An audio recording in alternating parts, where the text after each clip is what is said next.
Okay, so we're reaching the close of like 2 weeks of criticism / attacks of Representative Ilhan Omar for her comments, pretty much from everybody, from the right, from Democrats as well. Judge Jeanine Pirro of Fox News decided though, she's going to take the cake and attack not only Representative Omar, but literally every single Muslim in the world. Here is what she had to say on the topic. This is not who your party is. Your party is not anti-Israel, she is. Think about this. She's not getting this anti-Israel sentiment doctrine from the Democrat Party. So if it's not rooted in the party, where is she getting it from? Think about it.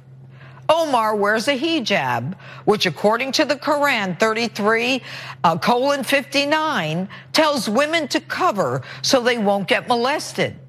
Is her adherence to this Islamic doctrine indicative of her adherence to Sharia law, which in itself is antithetical to the United States Constitution? Okay, my brain is bleeding. That is the most I've watched of her show in one sitting, and I'm going to throw up. But let's just play a quick hypothetical game. Okay. Steve King's white supremacy doesn't come from the Republican Party, so ask yourself, where does it come from? Also, what's like repeatedly frustrating is Sharia law isn't actually a law. It's like a set of like moral codes that many different people who happen to be Muslim follow in many different ways. But it's not a law. Yeah. Well, she's a judge, so she thinks of things in terms of laws and not laws, so I she guess. just thinks of things wrong? Yeah, yes. And I think yes, she does. But it's like so important to continuously point out, because this goes back to the conversations we always have about like institutional racism and systemic racism and issues in this country. This woman was a district attorney in the state of New York. She was a judge. Yeah. In a courtroom, That's like crazy. Actually practicing. This woman who has these beliefs, and who, like this woman, I know. Look, so was hiding all of this under, or maybe not hiding, or maybe not hiding. Exactly. If we take a look back at it, that actually would be quite interesting. Go back through some of her rulings. Yeah, that was incredibly offensive. She look, all she said was she hates Jewish people because she's a Muslim. That's what she said. Right. She can try to gussy it up a little bit, but that's what she's saying. She further went on to say, and this is a complete lie, on Ilhan Omar, her comments only critical of Jews in Israel, not Italy, not Morocco, not North Korea, Israel. 100% untrue. She's criticized any number of other countries. She criticizes Saudi Arabia every 45 minutes, and justifiably so. But just lie. It makes your case a little bit better. By the way, like I said, this is the most I've watched of her show, and I've found that watching her show is a bit of a race to find out whether you will fall asleep before you go insane. But one of those two things is gonna happen. You're not gonna make it through. So what's interesting is that she has been criticized, actually from all sides, but not equally. So Hafsa Kamal, who works at Fox News and is a Muslim, tweeted to her, "At Judge Jeanine, can you stop spreading this false narrative that somehow Muslims hate America or women who wear a hijab aren't American enough? You have Muslims working at the same network you do, including myself, Kay, thanks." So I love that the criticism is coming from inside the network, and understandably. Now Fox News actually, I guess denounced her to some extent, which they do not normally do, saying we strongly condemn Jeanine Pirro's comments about Representative Ilhan Omar. They do not reflect those of the network, and we've addressed the matter with her directly. Thank you for doing that. They totally do represent Fox News, but usually they're a little bit more, they hide it a little bit better. So look, they criticized her, that's good. That's progress, I guess. It happened. A broken clock is right twice a day. Exactly, but not twice a show, it turns out. Because she responded saying, she didn't apologize, saying the intention of her comments, quote, was to ask a question and start a debate. What debate are you trying to start with that? Right. Again, whether you will fall asleep or go insane, I guess that's the only debate.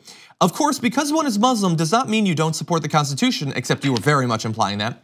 Quote, I invite Representative Omar to come on my show anytime to discuss all the important issues facing America today. And be abused, like for your ratings? No. She apparently thinks, I didn't know this. We try to book people and there's people we can't get on the show. I didn't know you're supposed to insult them and their religion, then they'll come on your show. Right. That's apparently what Fox News thinks.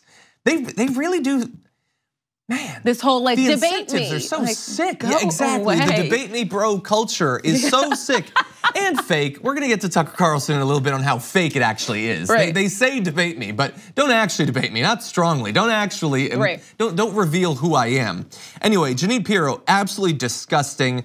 This could well be another of her attempts to get a job in the Trump administration. We know that she wants that really badly, but this is disgusting stuff. This is, you should lose sponsors stuff to say that if you are American and you are a Muslim, your loyalty to our country is fundamentally, we don't know. We can't necessarily assure it. It is, if you have a problem with Ilhan Omar's dual loyalties comment, you should hate this at least as much.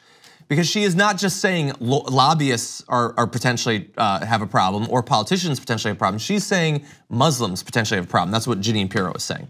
So absolutely sick.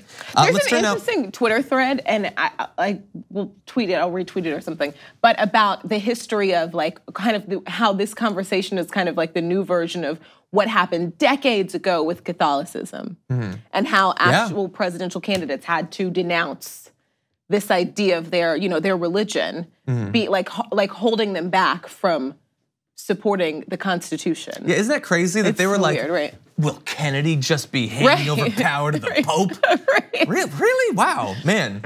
And it's like when I think back to 100 years ago when like Italians were like super suspect. People were like, can they ever integrate? Really? Wow. Thankfully, we've moved past some of that. We still got huge problems, obviously. We got huge problems and new problems, but thankfully you can be Catholic.